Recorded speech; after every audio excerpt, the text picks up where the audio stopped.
Change will not come if we wait for some other person, or if we wait for some other time. We are the ones we've been waiting for. We are the change that we seek. The best way to not feel hopeless is to get up and do something. Don't wait for good things to happen to you. If you go out and make some good things happen, you will fill the world with hope. You will fill yourself with hope. A change is brought about because ordinary people do extraordinary things. In the unlikely story that is America, there has never been anything false about hope.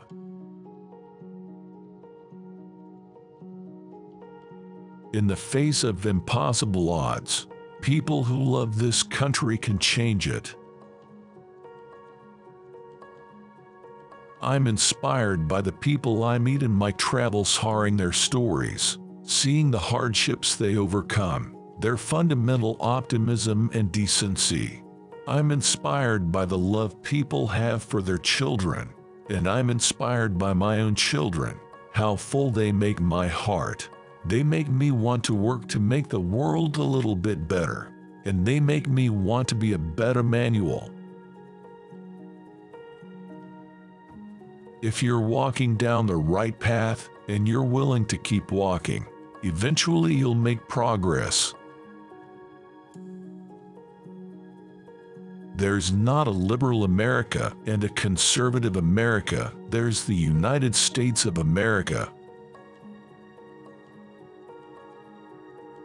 One voice can change a room, and if one voice can change a room, then it can change a city, and if it can change a city, it can change a state, and if it changes a state, it can change a nation, and if it can change a nation, it can change the world. Your voice can change the world. We don't ask you to believe in our ability to bring change. Rather, we ask you to believe in yours. I believe in evolution, scientific inquiry, and global warming. I believe in free speech, whether politically correct or politically incorrect, and I am suspicious of using government to impose anybody's religious beliefs, including my own, on non-believers. What I've realized is that life doesn't count for much unless you're willing to do your small part to leave our children, all of our children, a better world. Any fool can have a child. That doesn't make you a father. It's the courage to raise a child that makes you a father. It's important to make sure that we're talking with each other in a way that heals, not in a way that wounds. Focusing your life solely on making a buck shows a poverty of ambition. It asks too little of yourself, and it will leave you unfulfilled. No, you can't deny women their basic rights and pretend it's about your religious freedom. If you don't like birth control, don't use it.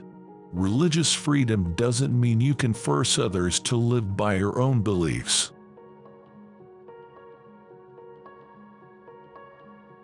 Nothing can stand in the way of the power of millions of voices calling for change.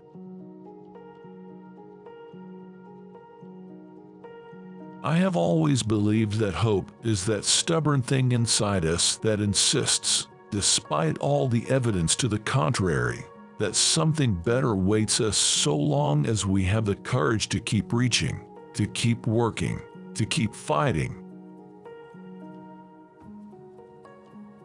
You can't let your failures define you.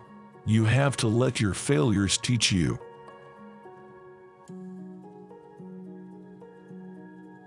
Someone once said that every man is trying to live up to his father's expectations or make up for their father's mistakes. A nation that can't control its energy sources can't control its future. Focusing your life solely on making a buck shows a certain poverty of ambition. It asks too little of yourself, because it's only when you hitch your wagon to something larger than yourself that you realize your true potential. You might be locked in a world not of your own making, Horizon said, but you still have a claim on how it is shaped. You still have responsibilities.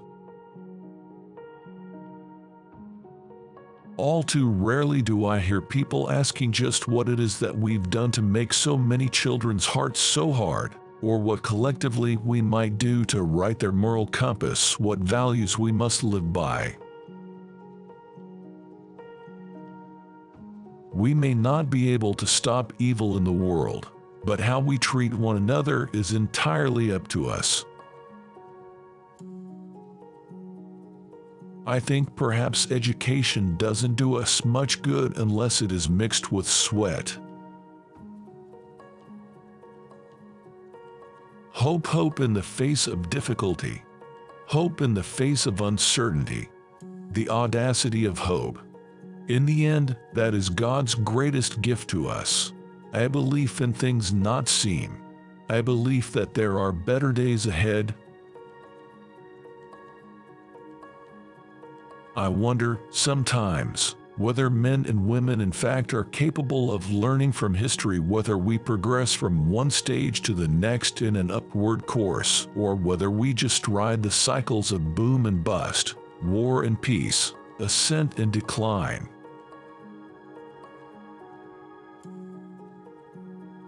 But you see, a rich country like America can perhaps afford to be stupid.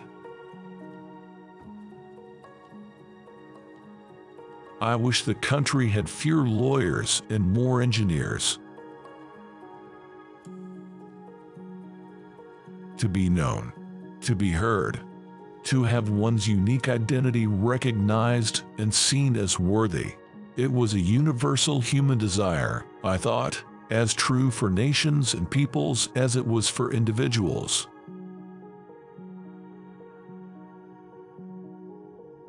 To those Americans whose support I have yet to earn, I may not have won your vote tonight, but I hear your voices. I need your help. And I will be your president, too. Each of us deserves the freedom to pursue our own version of happiness. No one deserves to be bullied. The truth is, I've never been a big believer in destiny. I worry that it encouraged resignation in the down and out and complacency among the powerful. But you don't choose the time.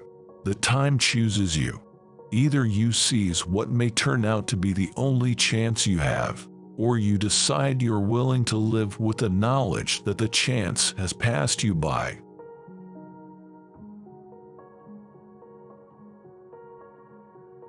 I experienced failure and learned to buck up so I could rally those who'd put their trust in me.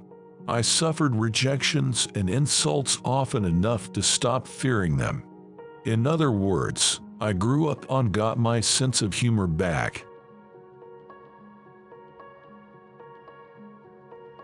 I confess to wincing every so often at a poorly chosen word, a mangled sentence, an expression of emotion that seems indulgent or overly practiced.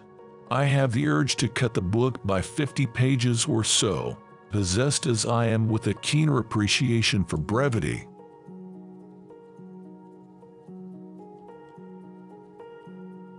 My little girls can break my heart. They can make me cry just looking at them eating their string beans.